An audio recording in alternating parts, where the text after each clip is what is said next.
Hi friends, welcome to Rami's Kitchen. இன்னைக்கு நம்ம தேங்காய் அரைச்சு ஊத்தி கடலைக்கறி எப்படி பண்றதுன்னு பார்க்கலாம். இது வந்து புட்டு, ஆப்பம், தோசை இதுக்குள்ளலாம் ரொம்ப நல்லா இருக்கும். இதுவரைக்கும் நீங்க என்னோட சேனலை சப்ஸ்கிரைப் பண்ணலனா கீழே இருக்க சப்ஸ்கிரைப் பட்டனை கிளிக் பண்ணி சப்ஸ்கிரைப் பண்ணிக்கோங்க. அப்படியே பக்கத்துல இருக்க பெல் ஐகான் நீங்க பிரஸ் பண்ணீங்கன்னா உங்களுக்கு என்னோட எல்லா வீடியோ அப்டேட்ஸும் கிடைக்கும். இந்த ரெசிபிக்காக நான் 3/4 கப் கருப்பு கொண்டக்கடலை எடுத்து 2 கப் தண்ணியில் 6லேருந்து 8 மணி நேரம் நல்லா ஊற வச்சுருங்க. அதனால் நீங்கள் நைட்டே ஊற வச்சிட்டிங்கன்னா உங்களுக்கு காலையில் இது போல் நல்லா ஊறிடும். இந்த கடலையை ஒரு ப்ரெஷர் குக்கரில் மாற்றிக்கோங்க. அதில் வந்து 3 கப் தண்ணி ஊற்றிட்டு கொஞ்சோண்டு உப்பு சேர்த்துட்டு ஒரு 4 விசில் வர வரைக்கும் நல்லா வேக வச்சு எடுத்துக்கோங்க. இதுக்கு ஒரு தேங்காய் மசாலா பேஸ்ட் அரைக்க போகிறோம். அதுக்கு என்னென்ன தேவையான பொருட்கள்னு இப்போ பார்க்கலாம். தேங்காய் 1/2 கப்,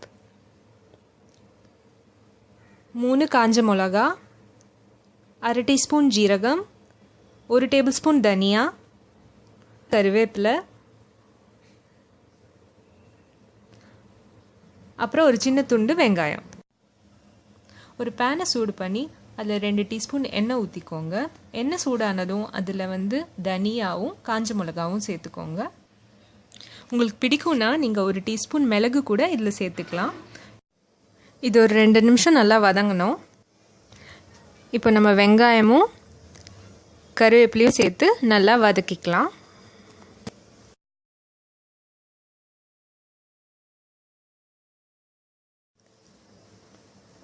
அடுத்ததாக துருவன தேங்காவை சேர்த்துட்டு அந்த தேங்காவோட கலர் நல்லா லைட் ப்ரௌன் வர வரைக்கும் வதக்கிக்கோங்க.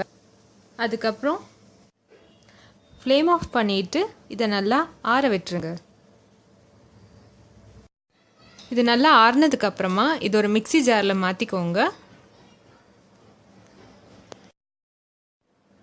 கொஞ்சோண்டு உப்பு, ஜீரகம், 1/2 கப் தண்ணி ஊற்றி இதை நல்லா மையாக அரைச்சி எடுத்துக்கோங்க.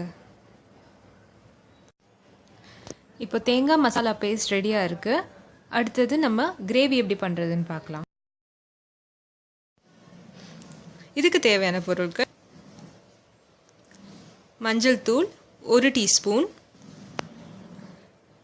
மிளகாய் தூள் 2 டீஸ்பூன், மல்லித்தூள் 2 டீஸ்பூன்,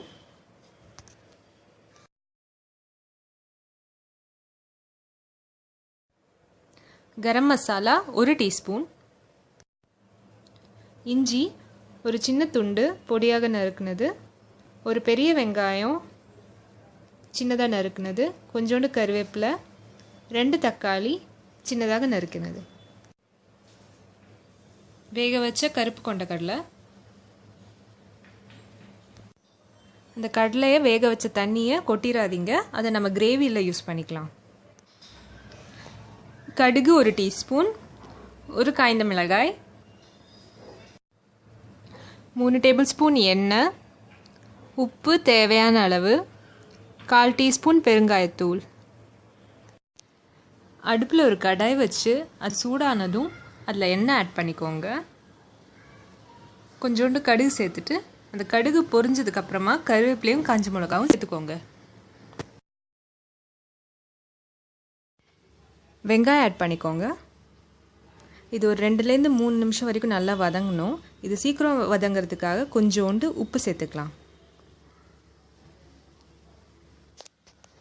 வெங்காயம் நல்லா வதங்கிருச்சு. அடுத்ததாக நம்ம மஞ்சள் தூள், மிளகாய் தூள், மல்லித்தூள், அப்புறம் பெருங்காயம் இது எல்லாத்தையும் சேர்த்து நல்லா வதக்கிக்கலாம்.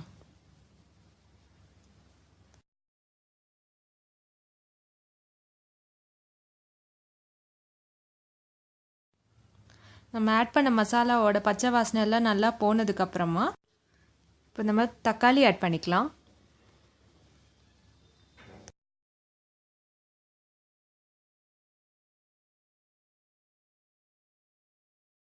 மூடி வச்சு 2 நிமிஷம் வேக வச்சுக்கலாம். அதுக்கப்புறமா திருப்பியும் திறந்து 1 நிமிஷம் நல்லா வதக்கிக்கலாம்.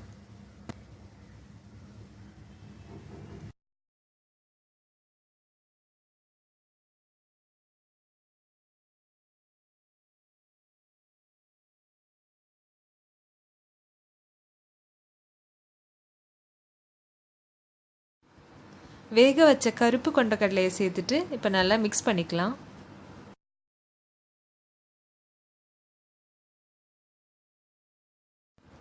இது ஒரு 5 minutes நல்லா மூடி வச்சு குக் பண்ணலாம். இதுக்கப்புறமா நம்ம அரைச்சி வச்ச தேங்காய் மசாலாவை சேர்க்க போகிறோம்.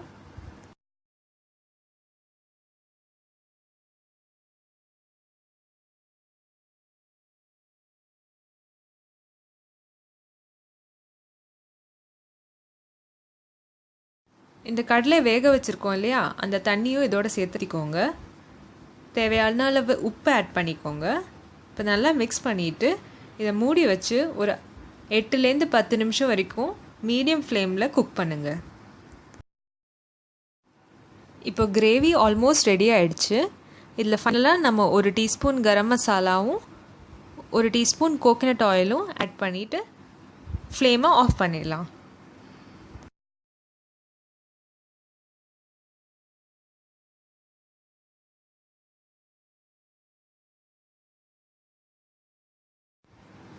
கடலைக்கறி இப்போ ரெடி ஆகிடுச்சு.